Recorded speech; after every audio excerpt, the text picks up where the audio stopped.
behind the scenes.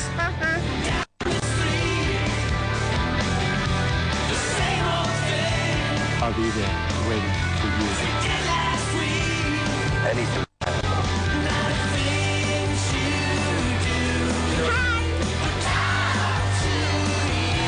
What's up? Here we go.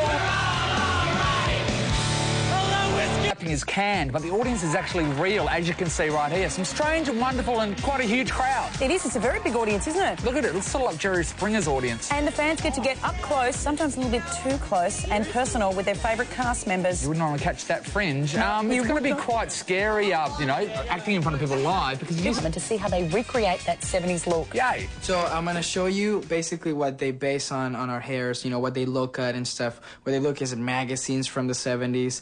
And as you can see over here, they have a record of most of the things that they use. Like Lori, who is played by Lisa Robin Kelly, she plays, you know, Formant, Eric's sister.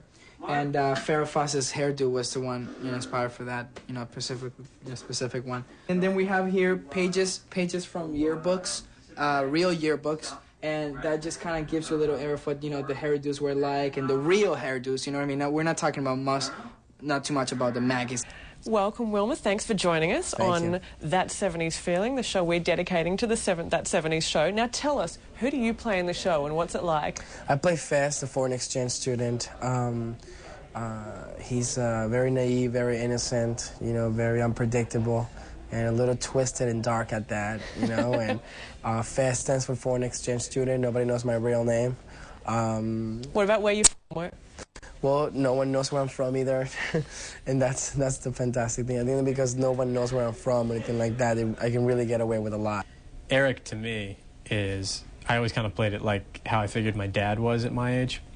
My dad's a much nicer, I think, more innocent guy than I am. We don't really talk about a lot of stuff on the show that we need to know a lot about the 70s. You know, it's more about the relationship between the characters. There'll be something in the script that we read on Monday that we have no idea what it is, and then someone has to describe to us who Nipsey Russell is, or, you know.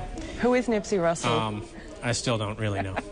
I mean, there was one thing where there was a key party in one episode, and I didn't know what that was, and I had to ask my mom. So she said that she never did a key party, but I don't know. Sure. Yeah, sure. I'm like, yeah, whatever, Mom. Well, I will let Australia in on a little secret right now. You're only at the second season, so I went a good half a decade, like 5 years of growing my hair out this long. But come the 6th year, this becomes a wig, which it is right now. Well, I'm pretty easy because since I'm the tomboy on the show, you know, I don't have to wear any of, like, the tight, itchy polyester stuff, which is good. I'm usually just in, like, a T-shirt or a button-up shirt and jeans or cords or something. The hair, because that's some small sacrifice I need to make to be in the show. I really hate my hair. There's a lot of it.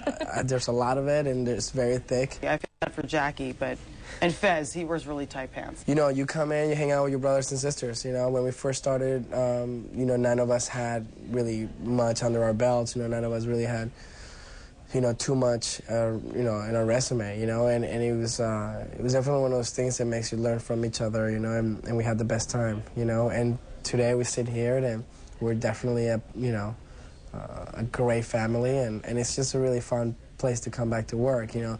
We know each other so well, there's no gossip. Everyone knows everything about the other person, so it's not like, did you hear blah? I think I'm the luckiest bastard in the world that I accidentally got put on a show that was about an ensemble instead of being a star-driven type of vehicle. Yeah. First of all, I wouldn't have been put on a star-driven type of vehicle because I was a starving college student when I got the show. But also, you know, you kind of look at some of these shows and think, well, that guy, you know, he's like the star of that show. But to me, I mean, really the best thing is that the star of this show is the show. You know, a lot of people say that they're all really close and they're like family and whatever, but I mean, we really are. I mean, just hanging out on the set, you can tell that we all get along so well, and we all hang out, you know, outside of the show, and it's awesome. It's really, really cool. You know, it's interesting. You know, at the beginning, when we first started getting recognized, we really didn't understand why we walk into a mall, we walk into a restaurant, and we're eating, and we're being stared down, and you just think that you have something funny on you, and then you start realizing, oh, someone must be watching the show, you know? People say I'm like a sex symbol, or what. I don't think I am. Like, I just don't. So they can call me whatever they want. I don't really know. Like being on the Hot 100 or like one of the, it's like cool, you know, that's cool because I don't really think myself like that. If people think I am, thanks guys, that's cool. Now, have you also been rated in these hottest, you know, you've been in the hottest under 21? No, I'm not one of those guys. I'll definitely move to the 70s for a weekend. You know, that looks like a lot.